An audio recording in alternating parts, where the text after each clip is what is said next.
We're going to build the wall. Mexico's going to pay for the wall.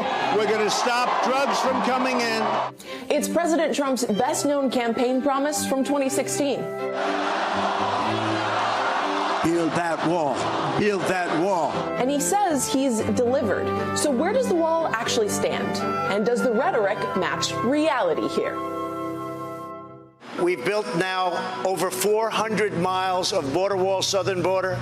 Mexico's working very closely with us. While the Trump administration has made progress on the wall, this claim doesn't quite add up. According to CBP figures, about 370 miles of border wall have gone up so far. And according to some more data obtained by NBC News from CBP, only about 9 miles of that wall are new, in places where there weren't barriers before, meaning most of the wall has just been a replacement for barriers that already existed. But the existing wall looked like this, and the replacement wall looks like this. CBP did not respond when we asked specifically how much of the new wall is replacing shorter vehicle barriers. The wall is going up faster than ever. It was just earlier this year the administration celebrated 100 miles of new wall. Progress is speeding along thanks to the government's ability to cut through red tape on federal lands, including national forests and wildlife preserves. But in places like the Rio Grande Valley, where much of the land is privately owned, construction has been much slower. As for who's paying for it... And Mexico's paying for the wall, by the way, just in case you had any question. Mexico is paying for the wall. It's not Mexico. It's the U.S. government. Congress appropriated $2.75 billion for border wall construction. Even with a Republican Congress, they wouldn't go for more. In fact, the issue caused a government shutdown at the end of 2018. But Trump got his money. The president diverted money from other programs, including the Pentagon. Money originally marked for military construction projects, National Guard and Reserve equipment, and counter-narcotic operations. He won that legal battle in the Supreme Court.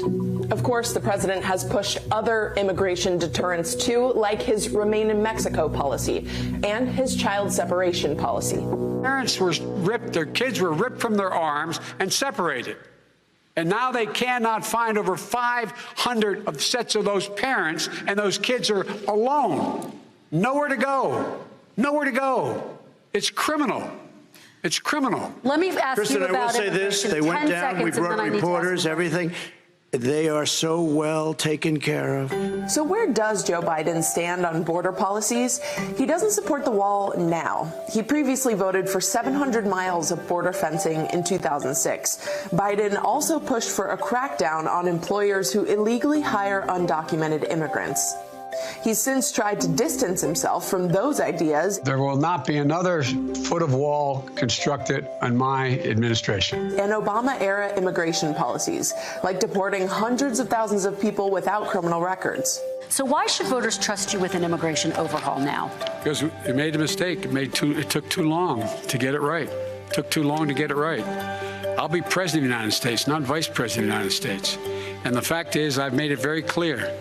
Within 100 days, I'm going to send to the United States Congress a pathway to citizenship for over 11 million undocumented people. And says he'll make the Deferred Action for Childhood Arrivals program, known as DACA, permanent. It was a program that began while he was vice president.